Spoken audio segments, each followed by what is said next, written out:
The turning wheel. Bard Chai said thoughtfully, cults. He examined a tape report grinding from the receptor. The receptor was rusty and unoiled. It whined piercingly and sent up an acrid wisp of smoke.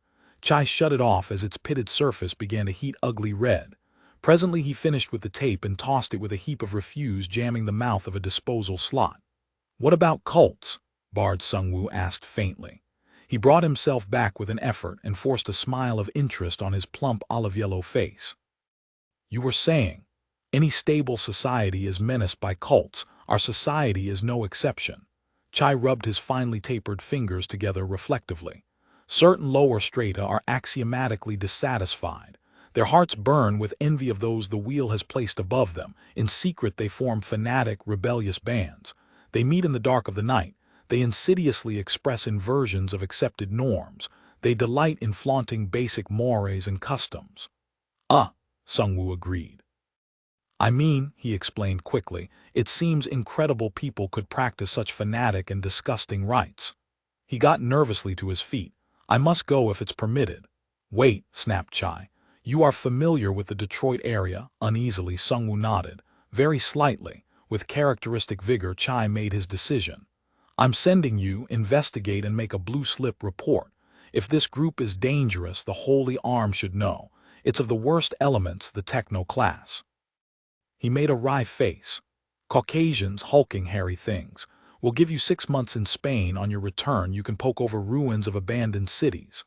Caucasians, Sungwoo exclaimed, his face turning green.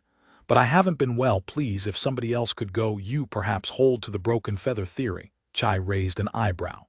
An amazing philologist, Broken Feather. I took partial instruction from him. He held, the Caucasian to be descended of Neanderthal stock. Their extreme size, thick body hair, their general brutish caste, reveal an innate inability to comprehend anything but a purely animalistic horizontal. Proselytism is a waste of time. He affixed the younger man with a stern eye.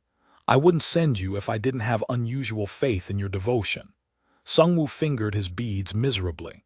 Elrond be praised, he muttered. You are too kind. Sungwoo slid into a lift and was raised, amid great groans and whirrings and false stops, to the top level of the central chamber building. He hurried down a corridor dimly lit by occasional yellow bulbs. A moment later he approached the doors of the scanning offices and flashed his identification at the robot guard. Is Bard Fei Piang within? He inquired. Verily, the robot answered, stepping aside. Sungwoo entered the offices, bypassed the rows of rusted, discarded machines, and entered the still-functioning wing. He located his brother-in-law, hunched over some graphs at one of the desks, laboriously copying material by hand. Clearness be with you, Sungwoo murmured. Fei Piang glanced up in annoyance. I told you not to come again. If the arm finds out I'm letting you use the scanner for a personal plot, they'll stretch me on the rack. Gently, Sungwoo murmured, his hand on his relation's shoulder. This is the last time. I'm going away. One more look, a final look. His olive face took on a pleading, piteous cast. The turn comes for me very soon. This will be our last conversation. Sungwoo's piteous look hardened into cunning. You wouldn't want it on your soul. No restitution will be possible at this late date. Fei Piang snorted. All right, but for Elrond's sake, do it quickly. Sungwoo hurried to the mother scanner and seated himself in the rickety basket. He snapped on the controls, clamped his forehead to the viewpiece, inserted his identity tab and set the space-time finger into motion. Slowly, reluctantly, the ancient mechanism coughed into life and began tracing his personal tab along the future track. Sungwoo's hands shook, his body trembled, sweat dripped from his neck as he saw himself scampering in miniature. Poor Sungwoo, he thought wretchedly. The might of a thing hurried about its duties. This was but 8 months hence. Harried and beset, it performed its tasks, and then, in a subsequent continuum, fell down and died. Sungwoo removed his eyes from the viewpiece and waited for his pulse to slow. He could stand that part, watching the moment of death. It was what came next that was too jangling for him. He breathed a silent prayer. Had he fasted enough? In the 4-day purge and self-flagellation, he had used the whip with metal points, the heaviest possible. He had given away all his money. He had smashed a lovely vase his mother had left him, a treasured heirloom. He had rolled in the filth and mud in the center of town. Hundreds had seen him. Now surely all this was enough, but time was so short. Faint courage stirring, he sat up and again put his eyes to the viewpiece. He was shaking with terror. What if it hadn't changed? What if his mortification weren't enough? He spun the controls, sending the finger tracing his time track past the moment of death. Sungwoo shrieked and scrambled back in horror. His future was the same, exactly the same. There had been no change at all. His guilt had been too great to be washed away in such short a time. It would take ages, and he didn't have ages. He left the scanner and passed by his brother-in-law. "Thanks," he muttered shakily. For once, a measure of compassion touched Fei Piang's efficient brown features. "Bad news. The next turn brings an unfortunate manifestation. Bad scarcely describes it." Fei Piang's pity turned to righteous rebuke. "Who do you have to blame but yourself?" he demanded sternly.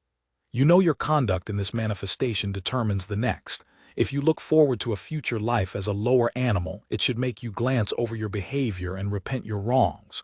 The cosmic law that governs us is impartial. It is true justice, cause and effect. What you do determines what you next become. There can be no blame and no sorrow. There can be only understanding and repentance." His curiosity overcame him. "What is it? A snake? A squirrel?" "It's no affair of yours," Sungwoo said as he moved unhappily toward the exit doors. "I'll look myself. Go ahead." Sungwoo pushed moodily out into the hall. He was dazed with despair. It hadn't changed. It was still the same. In 8 months he would die, stricken by one of the numerous plagues that swept over the inhabited parts of the world. He would become feverish, break out with red spots, turn and twist in an anguish of delirium. His bowels would drop out, his flesh would waste away, his eyes would roll up, and after an interminable time of suffering, he would die. His body would lie in a mass heap with hundreds of others, a whole street full of dead, to be carted away by one of the robot sweepers, happily immune. His mortal remains would be burned in a common rubbish incinerator at the outskirts of the city. Meanwhile, the eternal spark, Sungwoo's divine soul, would hurry from this space-time manifestation to the next in order. But it would not rise, it would sink. He had watched its descent on the scanner many times. There was always the same hideous picture, a sight beyond endurance of his soul, as it plummeted down like a stone into one of the lowest continua, a sinkhole of a manifestation at the very bottom of the ladder. He had sinned. In his youth, Sungwoo had got mixed up with a black-eyed wench with long flowing hair, a glittering waterfall down her back and shoulders, inviting red lips, plump breasts, hips that undulated and beckoned unmistakably. She was the wife of a friend from the warrior class, but he had taken her as his mistress. He had been certain time remained to rectify his venality. But he was wrong. The wheel was soon to turn for him. The plague, not enough time to fast and pray and do good works. He was determined to go down, straight down to a wallowing, foul-aired planet in a stinking red sun system, an ancient pit of filth and decay and unending slime, a jungle world of the lowest type.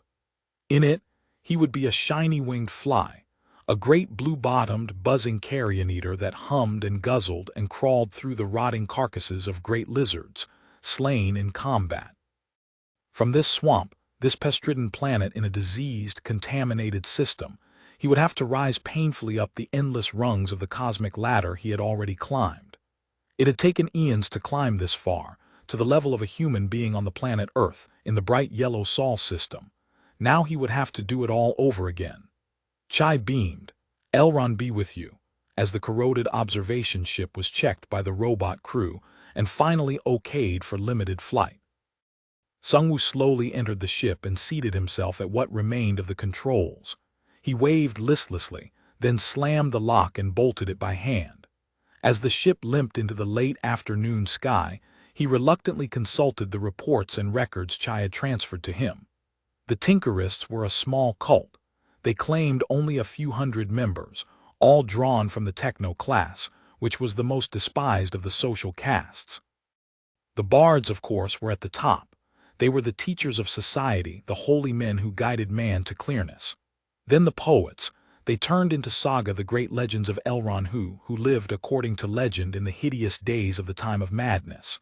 Below the poets were the artists, then the musicians, then the workers who supervised the robot crews. After them the businessmen, the warriors, the farmers, and finally, at the bottom, the technos. Most of the technos were Caucasians, immense white-skinned things, incredibly hairy like apes. Their resemblance to the great apes was striking. Perhaps Broken Feather was right. Perhaps they did have Neanderthal blood and were outside the possibility of clearness. Sungwoo had always considered himself an anti-racist. He disliked those who maintained the Caucasians were a race apart. Extremists believed eternal damage would result to the species if the Caucasians were allowed to intermarry. In any case, the problem was academic. No decent, self-respecting woman of the higher classes of Indian or Mongolian or Bantu stock would allow herself to be approached by a Cauk. Below his ship, the barren countryside spread out, ugly and bleak. Great red spots that hadn't yet been overgrown and slag surfaces were still visible, but by this time most ruins were covered by soil and crabgrass. He could see men and robots fanning, villages, countless tiny brown circles in the green fields, occasional ruins of ancient cities gaping sores like blind mouths, eternally open to the sky. They would never close, not now. Ahead was the Detroit area named so it ran for some now-forgotten spiritual leader. There were more villages here. Off to his left, the leaden surface of a body of water, a lake of some kind. Beyond that, only Elron knew. No one went that far. There was no human life there, only wild animals and deformed things spawned from radiation infestation still lying heavy in the north. He dropped his ship down. An open field lay to his right. A robot farmer was plowing with a metal hook welded to its waist, a section torn off some discarded machine. It stopped dragging the hook and gazed up in amazement as Sungwoo landed the ship awkwardly and bumped to a halt. "Clearness be with you," the robot rasped obediently as Sungwoo climbed out. Sungwoo gathered up his bundle of reports and papers and stuffed them in a briefcase. He snapped the ship's lock and hurried off toward the ruins of the city. The robot went back to dragging the rusty metal hook through the hard ground, its pitted body bent double with the strain, working slowly, silently, uncomplaining. The little boy piped, "Whither, Bard," as Sungwoo pushed wearily through the tangled debris and slag. He was a little black-faced Bantu, in red rags sewed and patched together. He ran alongside Sungwoo like a puppy, leaping and bounding and grinning white-teethed. Sungwoo became immediately crafty. His intrigue with the black-haired girl had taught him elemental dodges and evasions. "My ship broke down," he answered cautiously. It was certainly common enough. It was the last ship still in operation at our field. The boy skipped and laughed and broke off bits of green weeds that grew along the trail. "I know somebody who can fix it," he cried carelessly. Sungwoo's pulse rate changed. "Oh," he murmured as if uninterested. "There are those around here who practice the questionable art of repairing." The boy nodded solemnly. "Technos," Sungwoo pursued. "Are there many of them here around these old ruins?" More black-faced boys and some little dark-eyed Bantu girls came scampering through the slag and ruins. "What's the matter with your ship?" one hollered at Sungwoo. "Won't it run?" They all ran and shouted around him as he advanced slowly, an unusually wild bunch, completely undisciplined. They rolled and fought and tumbled and chased each other around madly. "How many of you," Sungwoo demanded, "have taken your first instruction?" There was a sudden uneasy silence. The children looked at each other guiltily. None of them answered. "Good Elron," Sungwoo exclaimed in horror. "Are you all untaught?" Heads hung guiltily. "How do you expect to phase yourselves with the cosmic will? How can you expect to know the divine plan? This is really too much." He pointed a plump finger at one of the boys. "Are you constantly preparing yourself for the life to come? Are you constantly purging and purifying yourself? Do you deny yourself meat, sex, entertainment, financial gain, education, leisure?" But it was obvious. Their unrestrained laughter and play proved they were still jangled, far from clear, and clearness is the only road by which a person can gain understanding of the eternal plan, the cosmic wheel which turns endlessly for all living things. "Butterflies," Sungwoo snorted with disgust. "You are no better than the beasts and birds of the field who take no heed of the morrow. You play and game for today, thinking tomorrow won't come. Like insects," but the thought of insects reminded him of the shiny-winged blue-rumped fly creeping over a rotting lizard carcass, and Sungwoo's stomach did a flip-flop. He forced it back in place and strode on toward the line of villages emerging ahead. Farmers were working the barren fields on all sides, a thin layer of soil over slag. A few limp wheat stalks waved, thin and emaciated. The ground was terrible, the worst he had seen. He could feel the metal under his feet. It was almost to the surface. Bent men and women watered their sickly crops with tin cans, old metal containers picked from the ruins. An ox was pulling a crude cart. In another field, women were weeding by hand. All moved slowly, stupidly, victims of hookworm from the soil. They were all barefoot. The children hadn't picked it up yet, but they soon would. Sungwoo gazed up at the sky and gave thanks to Elrond. Here, suffering was unusually severe. Trials of exceptional vividness lay on every hand. These men and women were being tempered in a hot crucible. Their souls were probably purified to an astonishing degree. A baby lay in the shade beside a half-dozing mother. Flies crawled over its eyes. Its mother breathed heavily, hoarsely, her mouth open. An unhealthy flush discolored her brown cheeks. Her belly bulged. She was already pregnant again. Another eternal soul to be raised from a lower level. Her great breasts sagged and wobbled as she stirred in her sleep, spilling out over her dirty wraparound. "Come here," Sungwoo called sharply to the gang of black-faced children who followed along after him. "I'm going to talk to you." The children approached, eyes on the ground, and assembled in a silent circle around him. Sungwoo sat down, placed his briefcase beside him, and folded his legs expertly under him in the traditional posture outlined by Elrond in his 7th book of teaching. "I will ask and you will answer," Sungwoo stated. "You know the basic catechisms." He peered sharply around. "Who knows the basic catechisms?" One or two hands went up. Most of the children looked away unhappily. "First," snapped Sungwoo, "who are you? You are a minute fragment of the cosmic plan. Second, what are you? A mere speck in a system so vast as to be beyond comprehension. Third, what is the way of life? To fulfill what is required by the cosmic forces. Fourth, where are you? On one step of the cosmic ladder. Fifth, where have you been? Through endless steps, each turn of the wheel advances or depresses you. Sixth, what determines your direction at the next turn, your conduct in this manifestation? Seventh, what is right conduct? Submitting yourself to the eternal forces, the cosmic elements that make up the divine plan. Eighth, what is the significance of suffering? To purify the soul. Ninth, what is the significance of death? To release the person from this manifestation, so he may rise to a new rung of the ladder. 10th, but at that moment Sungwoo broke off. Two quasi-human shapes were approaching him. Immense white-skinned figures striding across the baked fields between the sickly rows of wheat. Technos coming to meet him, his flesh crawled, caulks. Their skins glittered pale and unhealthy like nocturnal insects dug from under rocks. He rose to his feet, conquered his disgust, and prepared to greet them. Sungwoo said, "Clearness." He could smell them, a musky sheep smell, as they came to a halt in front of him. Two bucks, two immense sweating males, skin damp and sticky, with beards and long disorderly hair.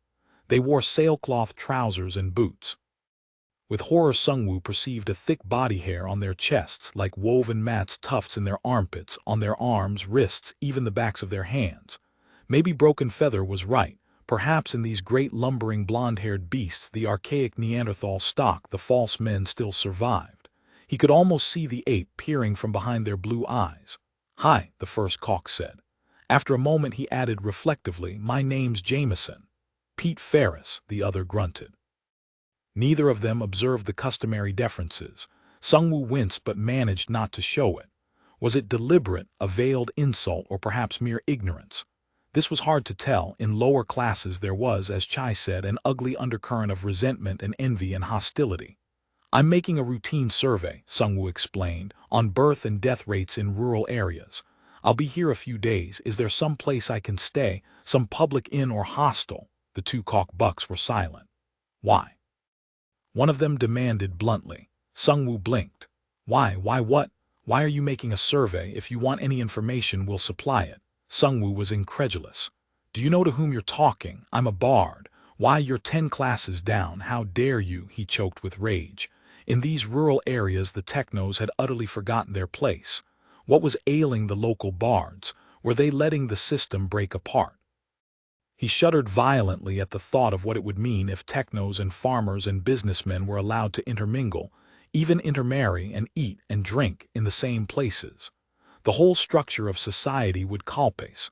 If all were to ride the same carts, use the same outhouses, it passed belief. A sudden nightmare picture loomed up before Sungwoo, of technos living and mating with women of the bard and poet classes. He visioned a horizontally oriented society, all persons on the same level with horror. It went against the very grain of the cosmos, against the divine plan. It was the time of madness all over again. He shuddered. "Where is the manager of this area?" he demanded. "Take me to him, I'll deal directly with him." The two cocks turned and headed back the way they had come, without a word. After a moment of fury, Sungwoo followed behind them. They led him through withered fields and over barren, eroded hills on which nothing grew. The ruins increased. At the edge of the city, a line of meager villages had been set up. He saw leaning, rickety wood huts and mud streets. From the villages a thick stench rose, the smell of offal and death. Dogs lay sleeping under the huts. Children poked and played in the filth and rotting debris. A few old people sat on porches, vacant-faced, eyes glazed and dull.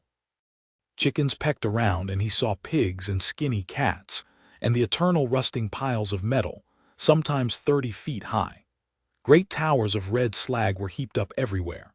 Beyond the villages were the ruins proper, endless miles of abandoned wreckage, skeletons of buildings, concrete walls, bathtubs and pipe, overturned wrecks that had been cars. All these were from the time of madness, the decade that had finally rung the curtain down on the sorriest interval in man's history.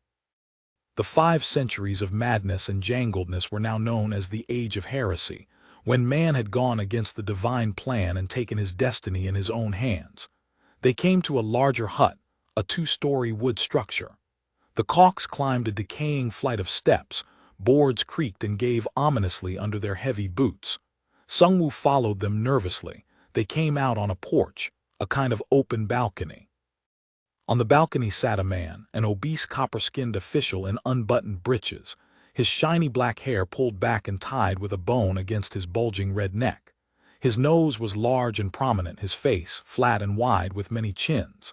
He was drinking lime juice from a tin cup and gazing down at the mud street below. As the two cocks appeared, he rose slightly, a prodigious effort.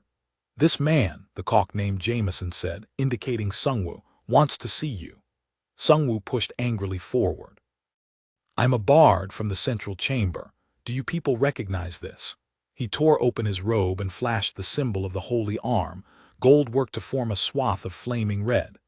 "I insist you accord me proper treatment. I'm not here to be pushed around by any," he had said too much. Sungwoo forced his anger down and gripped his briefcase. The fat Indian was studying him calmly. The two cocks had wandered to the far end of the balcony and were squatting down in the shade. They lit crude cigarettes and turned their backs. "Do you permit this?" Sungwoo demanded, incredulous. "This mingling," the Indian shrugged and sagged down even more in his chair. "Clearness be with you," he murmured. "Will you join me?" His calm expression remained unchanged. He seemed not to have noticed. "Some lime juice or perhaps coffee. Lime juice is good for these." He tapped his mouth. His soft gums were lined with caked sores. "Nothing for me," Sungwoo muttered grumpily as he took a seat opposite the Indian. "I'm here on an official survey." The Indian nodded faintly. "Oh, birth and death rates." Sungwoo hesitated, then leaned toward the Indian. "I insist you send those two cocks away. What I have to say to you is private."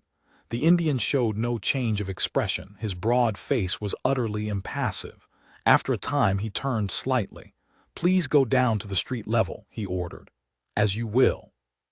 The two cocks got to their feet, grumbling, and pushed past the table, scowling and darting resentful glances at Sungwoo. One of them hawked and elaborately spat over the railing, an obvious insult. "Insolence," Sungwoo choked. "How can you allow it? Did you see them? By Elron, it's beyond belief." The Indian shrugged indifferently and belched. "All men are brothers on the wheel. Didn't Elron himself teach that when he was on Earth?" "Of course. But are not even these men our brothers?" "Naturally," Sungwoo answered haughtily, "but they must know their place. They're an insignificant class. In the rare event some object wants fixing, they called. but in the last year I do not recall a single incident when it was deemed advisable to repair anything. The need of such a class diminishes yearly. Eventually such a class and the elements composing it, you perhaps advocate sterilization, the Indian inquired, heavy-lidded and sly. I advocate something. The lower classes reproduce like rabbits, spawning all the time much faster than we bards. I always see some swollen-up cock-woman, but hardly a single bard is born these days. The lower classes must fornicate constantly. That's about all that's left them, the Indian murmured mildly. He sipped a little lime juice. You should try to be more tolerant. Tolerant. I have nothing against them as long as they, it is said, the Indian continued softly, that Elron Hu himself was a cock. Sungwoo spluttered indignantly and started to rejoin, but the hot words stuck fast in his mouth. Down the mud street something was coming. Sungwoo demanded, "What is it?" He leaped up excitedly and hurried to the railing. A slow procession was advancing with solemn step. As if at a signal, men and women poured from their rickety huts and excitedly lined the street to watch. Sungwoo was transfixed as the procession neared. His senses reeled.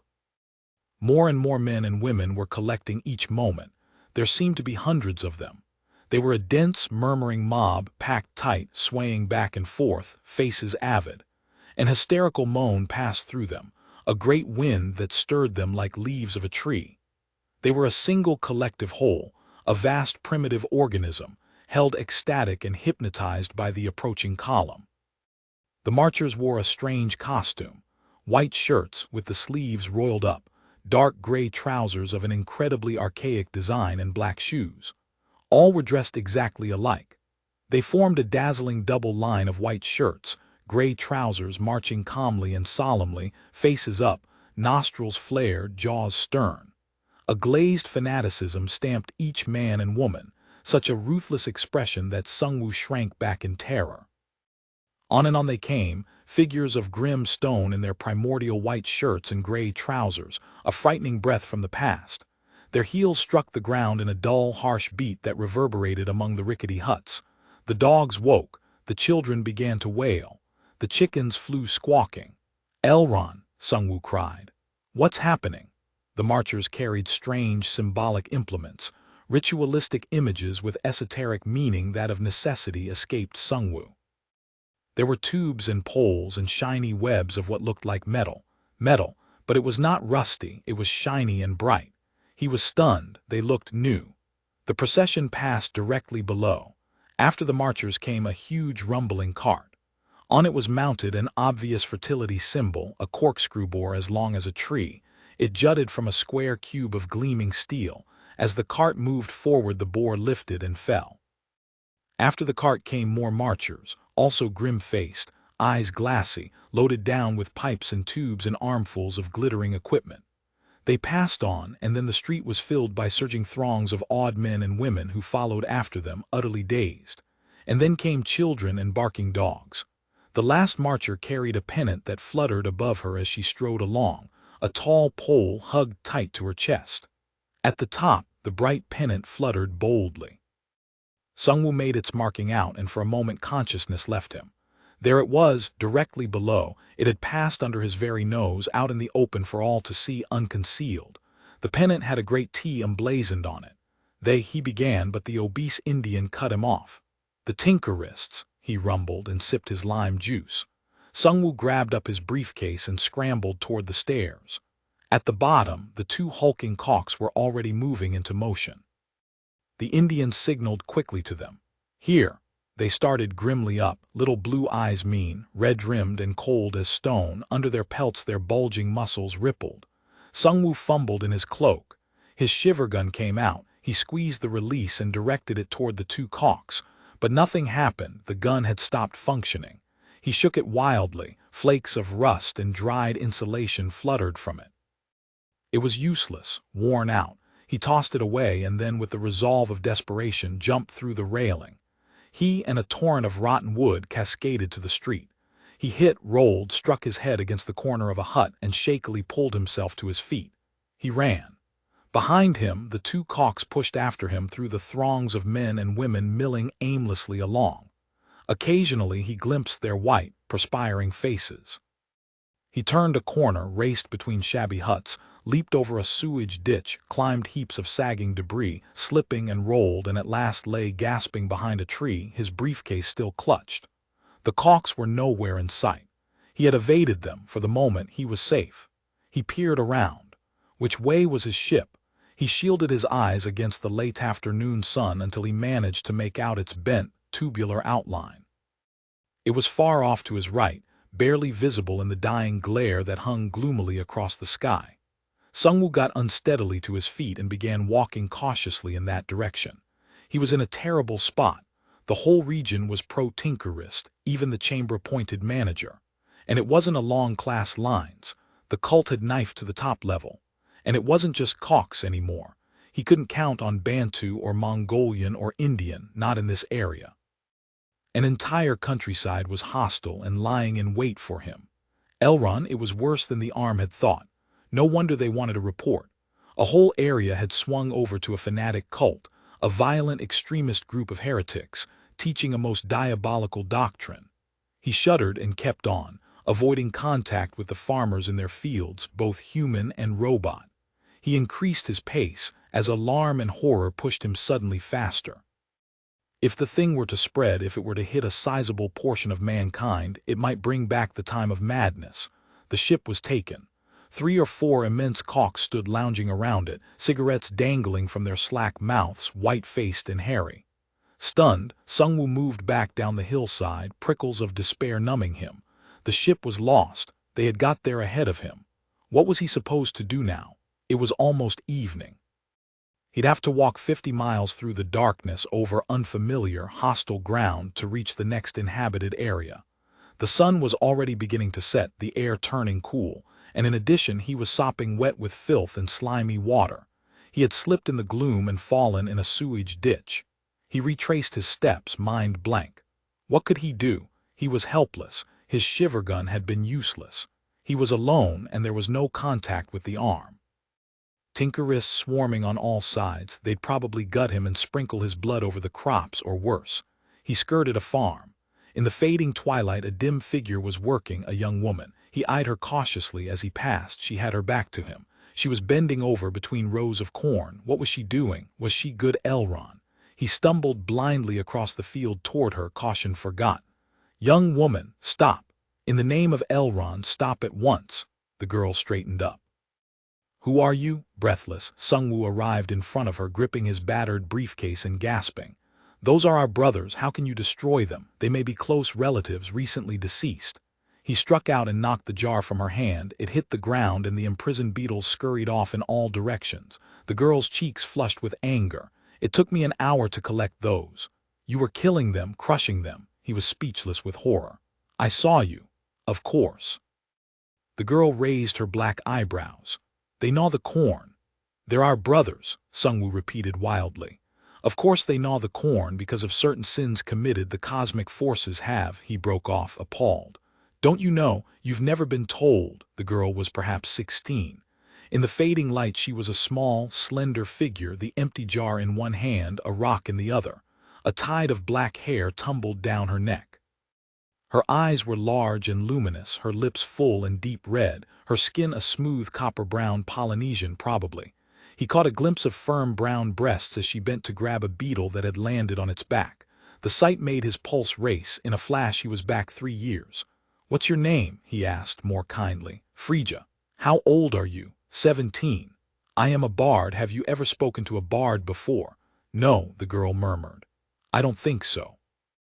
She was almost invisible in the darkness. Sungwoo could scarcely see her, but what he saw sent his heart into an agony of paroxysms. The same cloud of black hair, the same deep red lips. This girl was younger, of course, a mere child, and from the farmer class at that. But she had Liu's figure, and in time she'd ripen, probably in a matter of months. Ageless, honeyed craft worked his vocal cords. I have landed in this area to make a survey. Something has gone wrong with my ship and I must remain the night. I know no one here, however. My plight is such that, oh, Frigga said, immediately sympathetic. Why don't you stay with us tonight? We have an extra room now that my brother's away. Delighted, Sungwoo answered instantly. Will you lead the way? I'll gladly repay you for your kindness. The girl moved off toward a vague shape looming up in the darkness. Sungwoo hurried quickly after her. I find it incredible you haven't been instructed. This whole area has deteriorated beyond belief. What ways have you fallen in? We'll have to spend much time together, I can see that already. Not one of you even approaches clearness, you're jangled, every one of you. What does that mean? Frigga asked as she stepped up on the porch and opened the door. Jangled, Sungwoo bunked in amazement. We will have to study much together. In his eagerness, he tripped on the top step and barely managed to catch himself. Perhaps you need complete instruction. It may be necessary to start from the very bottom. I can arrange a stay at the Holy Arm for you under my protection, of course. Jangled means out of harmony with the cosmic elements. How can you live this way? My dear, you'll have to be brought back in line with the divine plan. What plan is that? She led him into a warm living room. A crackling fire burned in the grate. 2 or 3 men sat around a rough wood table, an old man with long white hair and 2 younger men. A frail, withered old woman sat dozing in a rocker in the corner. In the kitchen, a buxom young woman was fixing the evening meal. Why the plan? Sungwoo answered, astounded. His eyes darted around. Suddenly his briefcase fell to the floor. Caucs, he said. They were all Caucasians, even Frigga. She was deeply tanned, her skin was almost black, but she was a Cauc nonetheless. He recalled, Caucs in the sun turned dark, sometimes even darker than Mongolians. The girl had tossed her work robe over a door hook. In her household shorts her thighs were as white as milk. And the old man and woman, this is my grandfather, Frigga said, indicating the old man. Benjamin Tinker. Under the watchful eyes of the 2 younger Tinkers, Sungwoo was washed and scrubbed, given clean clothes and then fed. He ate only a little, he didn't feel very well. I can't understand it, he muttered as he listlessly pushed his plate away. The scanner at the central chamber said I had 8 months left. The plague will, he considered. But it can always change. The scanner goes on prediction, not certainty, multiple possibilities, free will, any overt act of sufficient significance, Ben Tinker laughed. You want to stay alive? Of course, Sungwoo muttered indignantly. They all laughed, even Frigga and the old woman in her shawl, snow-white hair and mild blue eyes. They were the first Cauc women he had ever seen. They weren't big and lumbering like the male Caucs. They didn't seem to have the same bestial characteristics. The 2 young Cauc bucks looked plenty tough, though. They and their father were poring over an elaborate series of papers and reports spread out on the dinner table among the empty plates. This area, Ben Tinker murmured. Pipes should go here, and here. Water's the main need. Before the next crop goes in, we'll dump a few 100 pounds of artificial fertilizers and plow it in. The power plows should be ready then. After that, one of the tow-headed sons asked. Then spraying. If we don't have the nicotine sprays, we'll have to try the copper dusting again. I prefer the spray, but we're still behind on production. The boar has dug us up some good storage caverns, though. It ought to start picking up. And here, a son said, there's going to be need of draining, a lot of mosquito breeding going on. We can try the oil as we did over here, but I suggest the whole thing be filled in. We can use the dredge and scoop if they're not tied up. Sungwoo had taken this all in. Now he rose unsteadily to his feet, trembling with wrath. He pointed a shaking finger at the elder Tinker. You're meddling, he gasped. They looked up. Meddling? With the plan, with the cosmic plan. Good Elron, you're interfering with the divine processes.